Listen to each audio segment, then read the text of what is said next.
Out of a maritime hub, one man steps out of his imagination and into your reality. You are watching TDC Moncton. Sticking around, my name's AJ. And I'm Teddy. We're the hosts of Inner Space on the Space Channel. We hope you've had fun so far. We've had an amazing weekend here. It has been absolutely a blast. And please give some applause to the volunteers who volunteered their time, everyone who organized it. And hope you guys are ready for one of the big highlights of the con. It's a real honor for Teddy and I to get to do this. He's a bit more of an eloquent speaker at times, so I'm going to pass the mic to him for this introduction.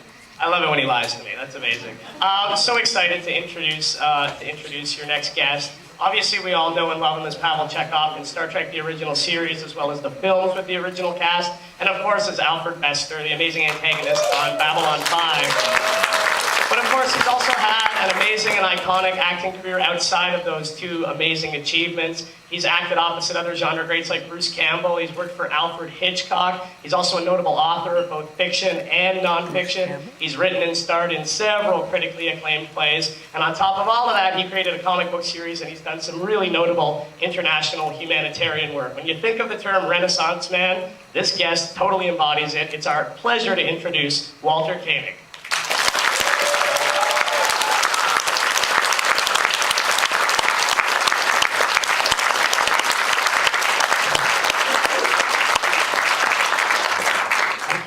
Wow, I admire your ability to get up at this hour. Boy, that kind of strenuous activity I usually reserve till 2 or 3 in the afternoon. In any case, thank you for being here. I've had a terrific time. We can sit down, right? Yes.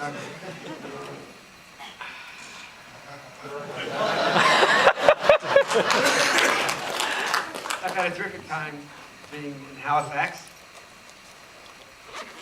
I wouldn't have expected less. Folks are very friendly, very warm, very congenial, very enthusiastic, as they are around the world. We would have a lot fewer problems.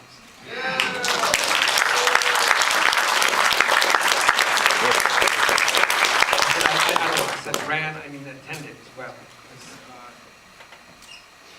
I just came back from Russia, and aside from the language, it was another Star Trek convention, or actually it was a Babylon 5 convention, with folks who espouse the same beliefs that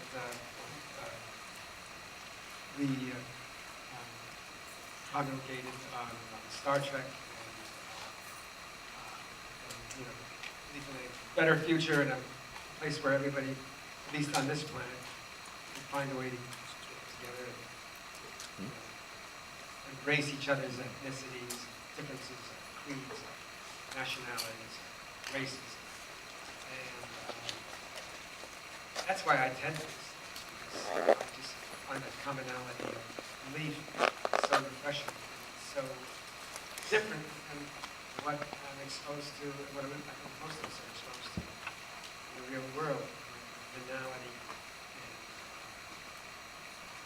Self-interest seemed to be influences how we are. Okay, that's enough of that. Well, that actually features a pretty interesting question, because you were just talking about the... No, I think that it was good science fiction, good storytelling. We have really good science fiction writers, not simply just television hacks, but people who wrote short science fiction short stories and novels. People like Ted Sturgeon and Harlan Ellison. At all, we had some really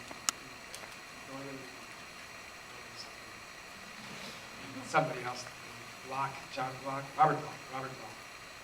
People who really knew the material and really could bring to it fresh perspective.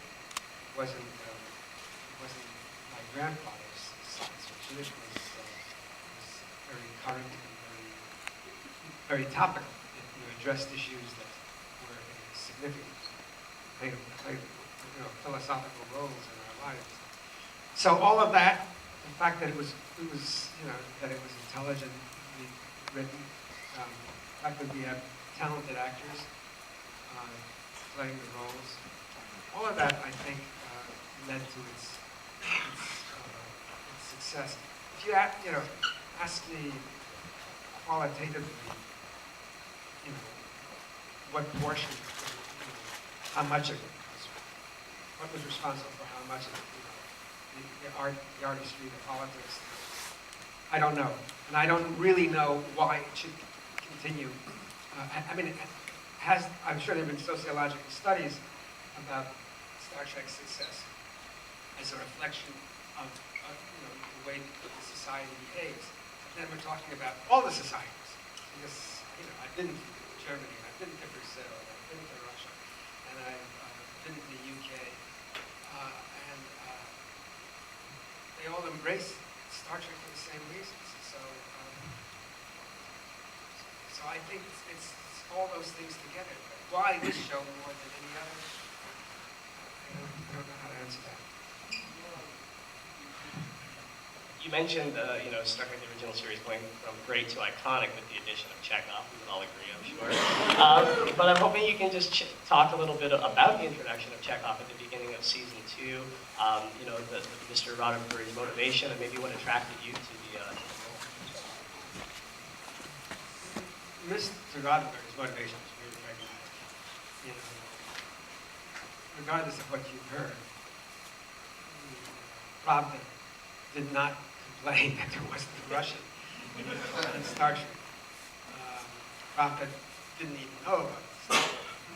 The Iron Curtain was very firmly in place. Star Trek was not being seen behind in the Soviet Union. What was being seen was the monkeys. Hey, we're the monkeys. And they thought that it was time to bring aboard somebody who would appeal to that specific demographic, the fortune tellers. Over on the line table and saw it, and thought it spoke in terms of groovy. And so Chekhov was brought aboard for that purpose. Little did these 14-year-olds old know that I was not 22 at the time, I was 31. And I didn't have this cute accent that was made up. And that I was married, So that was very disillusioning. That was the first great disillusion of the 60s. The history books record that. Yeah.